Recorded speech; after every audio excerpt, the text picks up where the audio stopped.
But hey, I just thought it'd be useful to start with a quick 2-minute introduction from each of you, if we can pass the microphone along when you're done. Right. Just briefly want to know who you are, your company and your role at this stage. No need for the soapboxes, we'll come back to a bit later on. That's directed to you, Paul. Hi everyone, my name is Gary Kupi. I'm co-founder and CEO of MonoChain. So as earlier was mentioned a couple of times, we are in the fashion space. So MonoChain is my third startup in the fashion industry. The first one is Juke. We focus on making Instagram shoppable through influencer marketing. The other one, Social DNA, we upcycled all the denim jeans and jackets. That business got sold to Levi's, and now in MonoChain we focus on the blockchain. As mentioned early, trying to combat counterfeiting and facilitate circular economy in the fashion space. Uday Chulamkirti, I work for Sainsbury's. I work as a lead architect within retail and logistics. I think I spend a lot of time looking at what the business wants, how the technology is evolving, and what are the specific use cases. But I think I've worked in other industries in the past. I've come from a strategy background, so I'm pretty close to some of the other use cases that other industries are trying to do, but also some of the other technologies which are kind of trying to solve.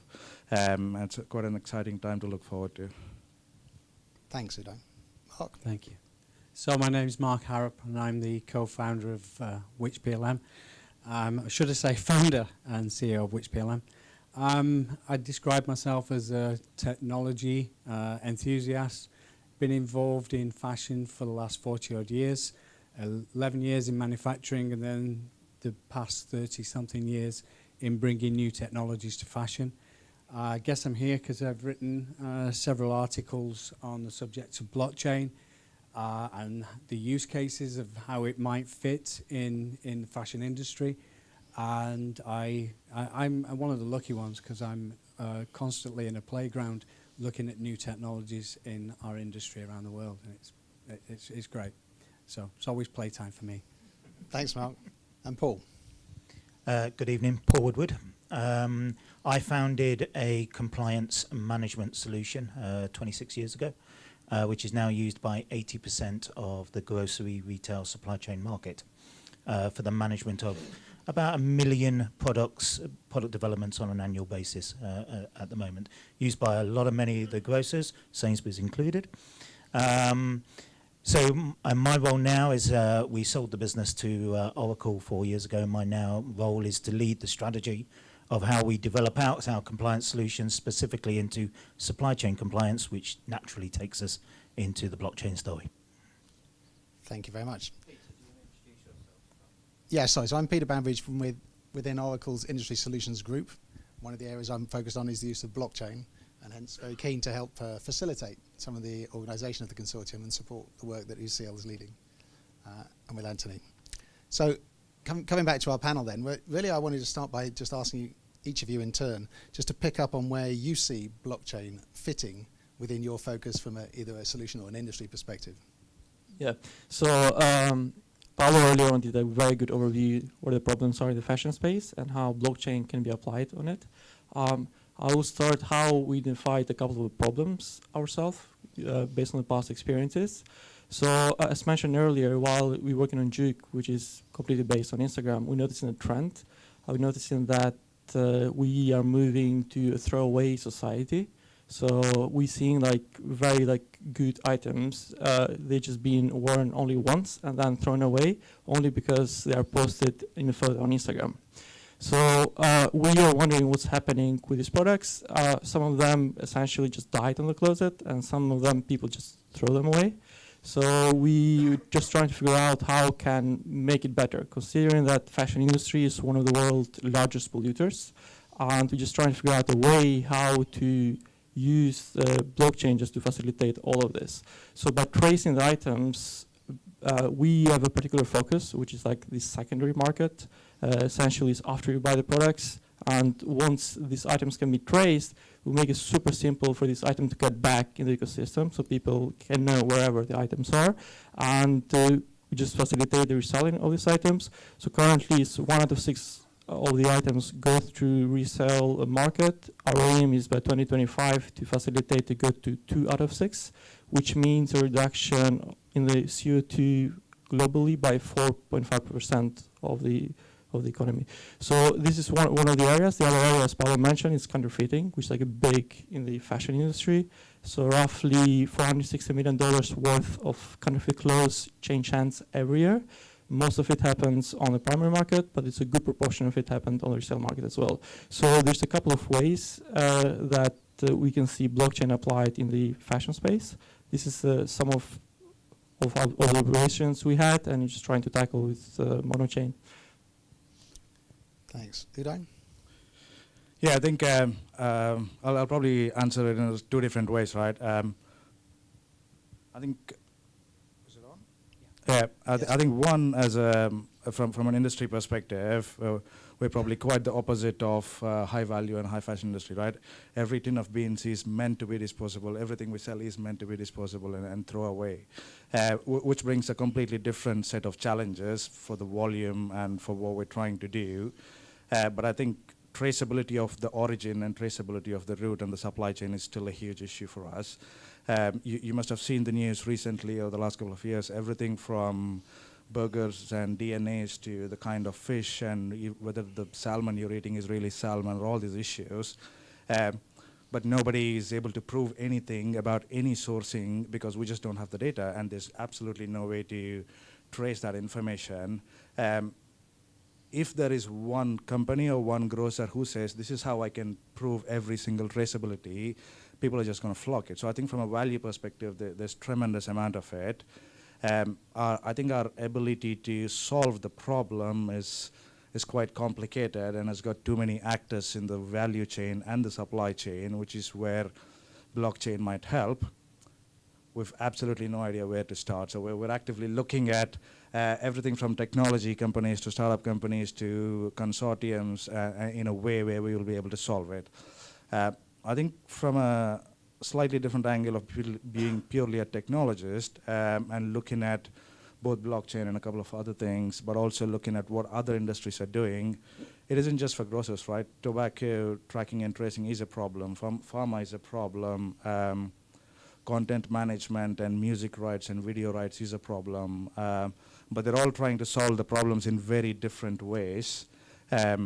But I think the core issue for us is we don't want a blockchain on our own, right? That doesn't make any sense. So the problem's a supply chain problem, and the very definition of distributed ledger is it needs to be owned and it needs to be co-shared, whether that is a consortium like this driving it or whether there's regulation enforcing it. And I think for us, that's the way to start, because yes, we've got complicated supply chains, but we're still one part of the global supply chain. And I think unless somebody start looking at problems at that scale, I think it'll never be implemented for a grocer like us with that much volume and that many categories and that many endpoints. So I think our challenges are very, very different in size and complexity. But I'm hoping and bullish as a technology person that we will get there at some point, maybe 25, maybe 35, but at some point. Thank you, Uday. Mark, your perspective? Well, I was interested, looking at these slides that Paolo put up there, and what I was thinking about it, and I thought, what goes for pharma, or whether it's food or fashion, what's nice about it all, because it is nice, there are opportunities for all our industries and all our sectors. And that same slide works for every industry, as far as I'm concerned. I sat there and said, does this work for me, for fashion? And the answer is yes. Over the last 30-something years, I've been joining the dots and bringing lots of newness into the fashion world, always about joining data, right? About, creating product data management and then product lifecycle management, going right across that supply chain. I would argue that it's not only for luxury. Okay.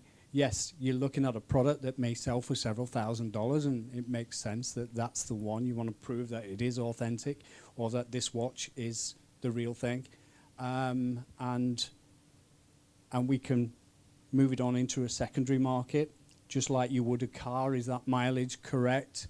Who owned it? And so on and so forth. Track that. That's fine. But I also think, we have a lot of incredible indie brands that are coming into the fashion world that have got some amazing products that, again, should be identified. In fact, I was telling Peter a story earlier that in 2017, I was in New York, and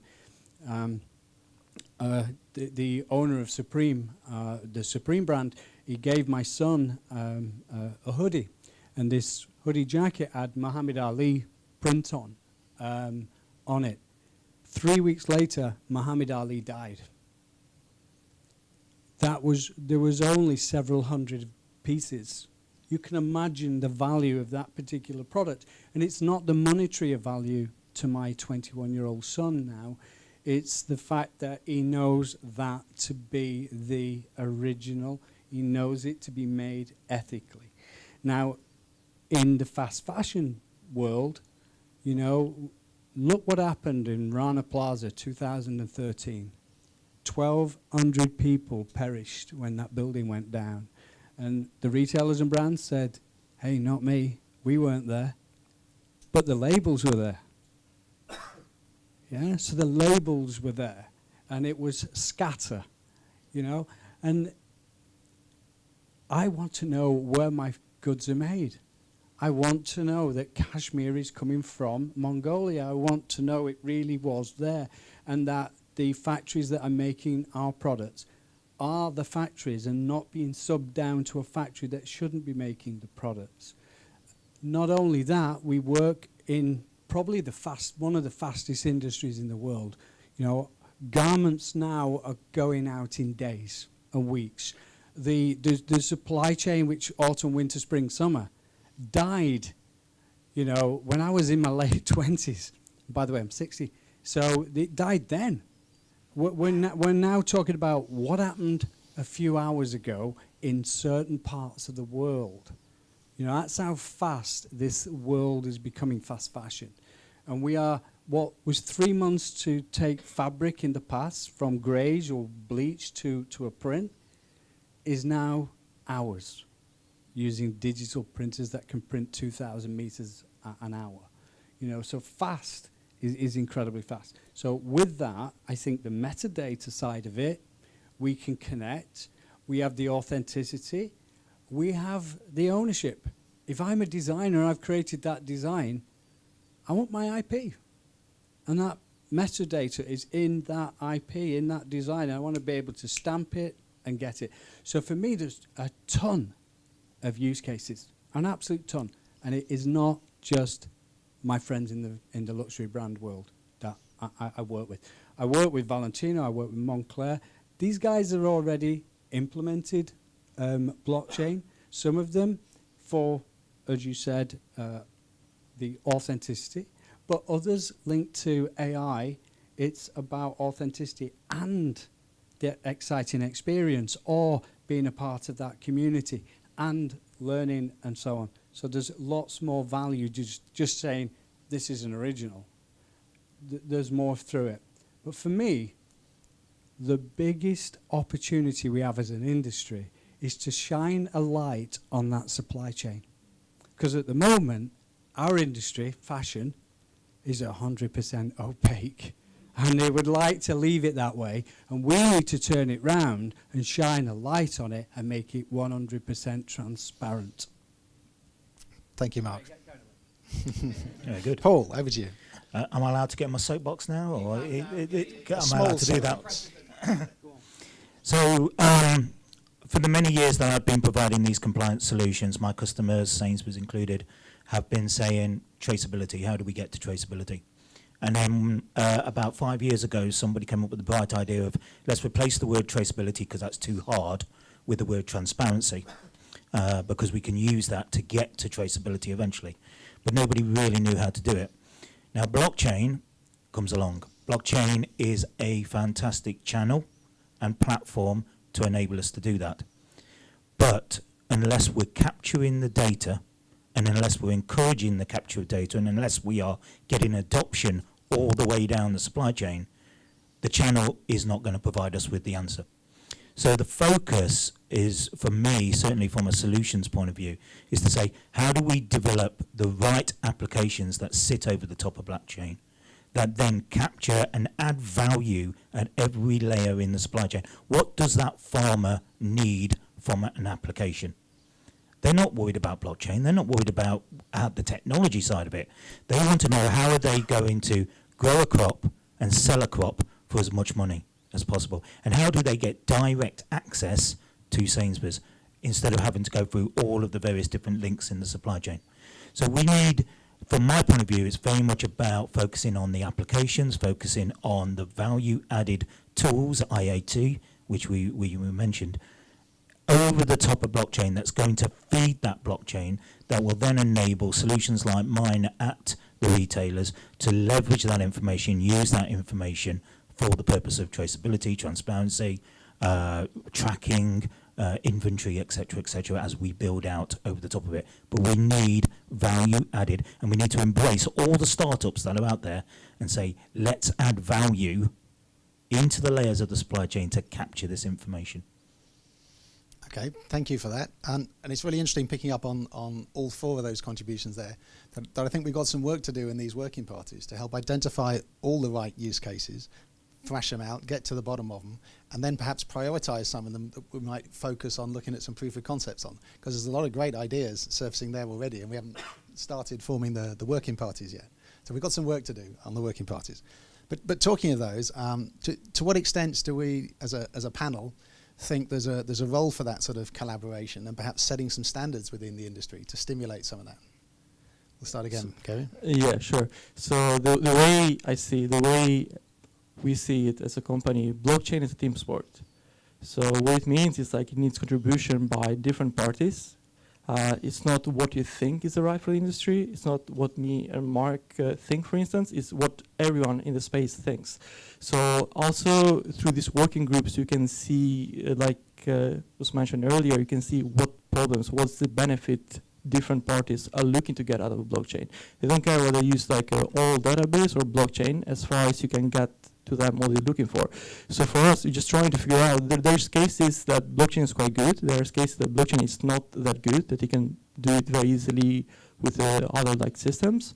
So you're just going through different problems from different parties in different industries and just trying to figure out what's the best use case and how you can apply it. Also, like when we've been talking to a couple of companies in the fashion space the last couple of years, and what's happening is like these conversations are happening in silos. Sometimes they're huge organizations. Sometimes the team in Paris have no idea what the team in London is doing. And team in London might be doing a lot of work when it comes to blockchain, and the team in Paris is doing nothing. And there's sometimes like other companies in the space are doing exactly the same work. So it's a lot of wasted time. It's a lot of like loss of productivity when it comes to this space. So something like a working group can help us as an industry just to grow much faster and just try to figure out the best way to utilize this technology for the benefit of everyone. Thank you. Uday? It's an interesting question. From my perspective, I'll take a hypothetical scenario, right? If all the people that we work with, consumer-wise and B2B-wise and purchasers-wise, wholesaling-wise, if they're ready to share the data, blockchain or no blockchain, we wouldn't have these problems, right? We would have already solved these use cases. The problem isn't really the technology or our ability to use the technology to solve it, right? Essentially, it's creating trust between two parties, but we already have trust through contracts. I think shining the light on the supply chain is a good word. There's a reason it is dark. It's gray. I don't often say this, but sometimes regulators need to kind of enforce a couple of things. It isn't just the standards. It's the working parties should be invested in sharing their data and being transparent and being liable if they're not transparent. And I think that's what drives the parties to share the data, right? My team and some of the guys who are here, right, and the product owners and the technology guys, they don't know it yet, but they can solve the problems. We know technology-wise how we can solve the problems. We know that if people who are driving a truck or as a haulier or as a farmer in Spain, if they share the data, we know we can solve this problem. We know we can go to the consumer and say, this is what it means, this is where it has come from. blockchain is going to help it. Blockchain is going to create the trust and create the platform to be able to do that and share the data in a sensible way at scale. But I think sharing the data is the first hurdle, right? And I think we need the parties to get invested in and try to push the agenda in a much more way to be able to get that. And I think that is the biggest problem, right? I don't see the other things as a bigger constraint. So as technologists, or at least whoever is in the technology and who are close to it, we know we can solve the problem. Or at least I think so, because I'm from that group. Okay. And Mark, your perspective? The fact we're sitting here talking tonight, is a great start, right? So, and that's why I came, to chat about it. I think, I go back to December. I want to just share this. The audit committee were looking at the fashion industry, and they were interviewing them. So we had Boohoo, we had Misguided, we had Marks and Spencers, we had Burberry's, we had all of them. They're all sitting there every day.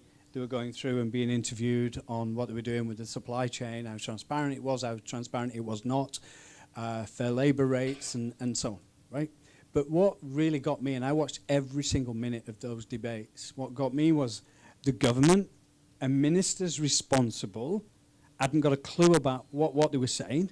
They didn't know our industry, and they were talking absolute rubbish. And then on the other side, the CEOs who were called in, who went, again, couldn't answer the questions because they didn't know enough about their own businesses, which was shocking. And I'm thinking, you're the wrong people, but, they were told you will come, sort of thing.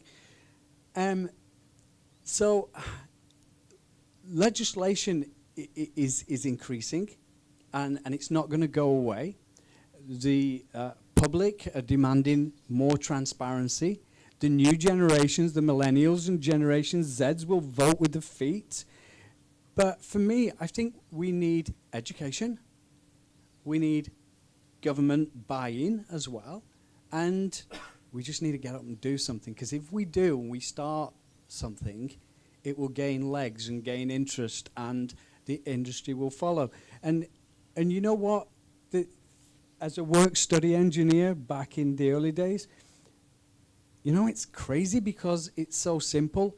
If we remove a large proportion of the paperwork, whether it's a contract, whether it's a purchase order, whether it's a split order, whether it's a good receive note, whether it's all that paperwork, and we move it away, whether it's a farmer growing tobacco or food, or whether it's somebody, knitting or weaving materials, we will actually give value back to them, and we'll make the industry that much smarter and that much more efficient. It's a no-brainer.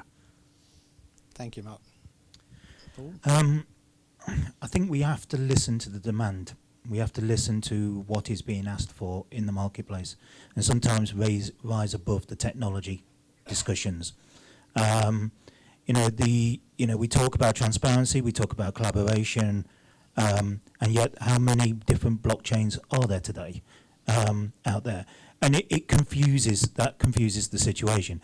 But the industry learns from this, and the industry grows. When I first started my solution 25 years ago, if I tried to get Tesco and Sainsbury's into the same room to have a conversation about what a nutrition panel looks like, they'd say, absolutely no way, not the same in any way, shape or form. Today, they all adopt the same standard. Today, as consumers, we've driven them to the point where there is the same standard on every label, and every label is consistent across the world. And I know today all of my clients around the world use exactly the same solution, exactly the same UI and everything. But 10, 15 years ago, never in a million years would that have been agreed to, okay? And never thought it would be agreed to.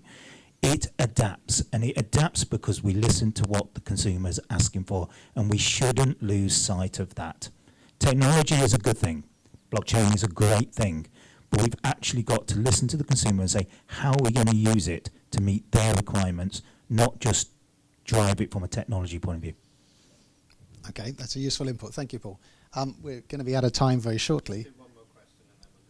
Well, I was going to give 1 minute first for each one just to make a last comment. But before I do that, and I'll give you a minute to think about your 1 minute to wind up, when we step outside, and I'm actually the last thing standing between you and a glass of wine again, but we're going to have a chance to have some further discussions about these working parties. So there's actually going to be 4 different signs around in the room next door. So if you're interested in the pharmaceutical side, the Pharma Trust guys are going to be based around that one. There is going to be the grocery focused one. There is going to be the B2B focused one, and the fashion focused one. So all 4 are going to be there. Depending on your topic, different ones of these gentlemen will all be available to take further points of discussion. Very keen to engage with many of you in this process and as we move forward. So if you don't get your questions answered today, get engaged with the working parties. That's going to be my message. So if I give you 1 minute to round up your own perspectives, then we'll see if there's any questions from the floor, and we'll get a glass of wine. So I just want to add something based on what Uday mentioned earlier, that there's a reason why supply chain is completely in dark. So with blockchain, especially with zero knowledge proofs, the companies can keep their data private, but also the whole ecosystem benefits from it. So they don't have to share the information, whoever their supplier is, but the whole ecosystem can find out that supplier is like ethical, not using child labor, or all these type of things. So blockchain has a solution for a couple of things, but it needs discussion. So it's all about what customer wants. We just need to listen to the customer, try and figure out what problems they're having, and just finding a solution for those problems as appropriately as possible. I'll try to probably say something sarcastic first and before I go to the problem, right? I think a lot of the blockchain use cases and companies which are trying to solve the problem are almost forcing the use case and going to the companies and saying, we'll solve all your problems and we'll solve you the specific problem, right? I think it's good to listen to the market and take a step back. Yes, there is an opportunity that doesn't mean we can solve the problem right away.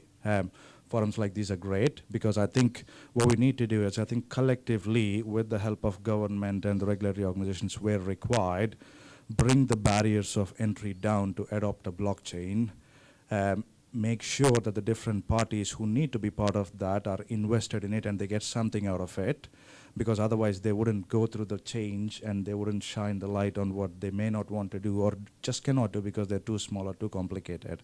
And I think forums like this, whatever the answer might be, if we can drive that, propose that, influence that, I think that is the way to start rather than trying to create another blockchain or kind of trying to say, this is how we can solve the entire world peace problem. I'd love to, though, but we know we can't, right? Thanks, Uday. Mark. For me, it comes down to us in this room having the opportunity to get together and driving those opportunities, driving that change that we've been discussing this last hour or so. It's about looking at those use cases, mapping them, not just high level, articles, PRs, but sitting down in a room where it's non-profit. We're not here to sell software or anything like that, but to get it on the wall, see what sticks, prioritize them, do the return on investment, and then get to the industry. And I mean the industry as a wide, because the industry can benefit in all sorts of ways, whether it's sustainability, whether it's corporate social responsibility, whether it's speed. They're all drivers. They're all there. So for me, it's great. Come on, let's walk the talk. Thanks, Mark. And Paul? Well, great answers there. So I'll just simply add, from a grocery point of view, only less than 15% of the entire market is digitized.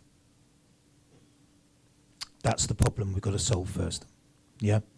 So having all of you guys in this room, being able to share that kind of understanding and trying to say, how do we solve that problem? And then how do we use blockchain to deliver that information up to our clients? That's the beauty of this type of meeting and this get-together. Okay, thank you for that, Paul. Does anybody from the floor have any particular questions that can't wait till we're outside with a glass of wine? Don't be shy. I knew you wouldn't be shy. With a microphone, thank you.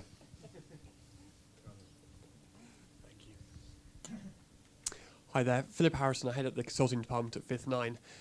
I agree with the note that blockchain is very much said as blockchain is the answer to everything. It's absolutely not. It answers some use cases. and people try and force it rather than actually finding the problem statement to start with. I'm very much an advocate, you need to find the problem statement first, and then it's a solution of many.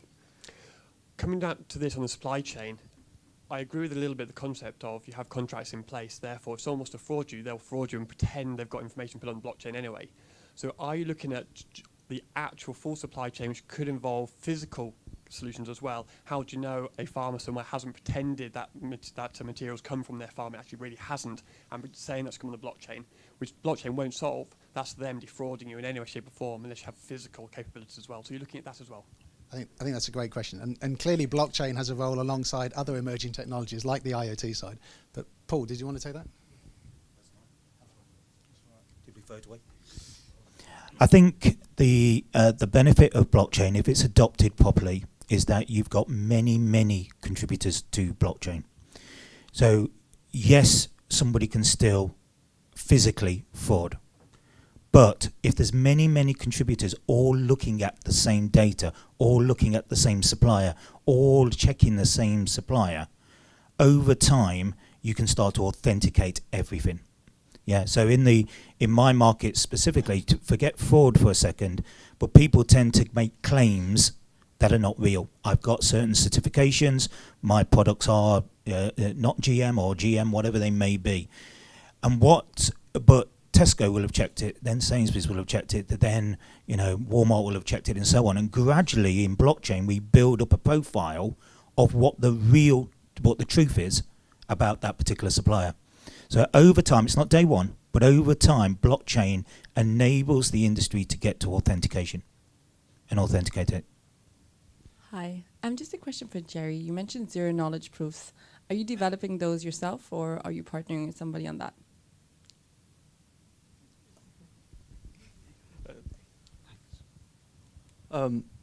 We're not developing anything when it comes to zero knowledge proofs. We are applying, there's a couple of companies already kind of building them. I'm not going to mention the names here, but we kind of using like the standards from industry. There's a couple of zero knowledge proofs, like a couple of standards. Like I mentioned earlier, the blockchain in general is a team sport. So we kind of using technologies other people have built. So we're using a private blockchain, which is built on top of Hyperledger, which is based on a couple of different organizations given their input. So everything when it comes to blockchain, pretty much whether it's public or private blockchain or different tools, is usually a team sport. So it's quite often we utilize, it doesn't make sense to reinvent the wheel. So, and there are other people which are much more clever than us when it comes to zero knowledge proofs. So we're not trying to create something from scratch where it's something which already exists there. Cool. One more question, anyone? No? You all want canapes and wine and beer, don't you? I know, it's always the same. Right, I want to say thank you to Peter for hosting the panel, and for Gary, Uday, Mark and Paul. So thank you very much for their time.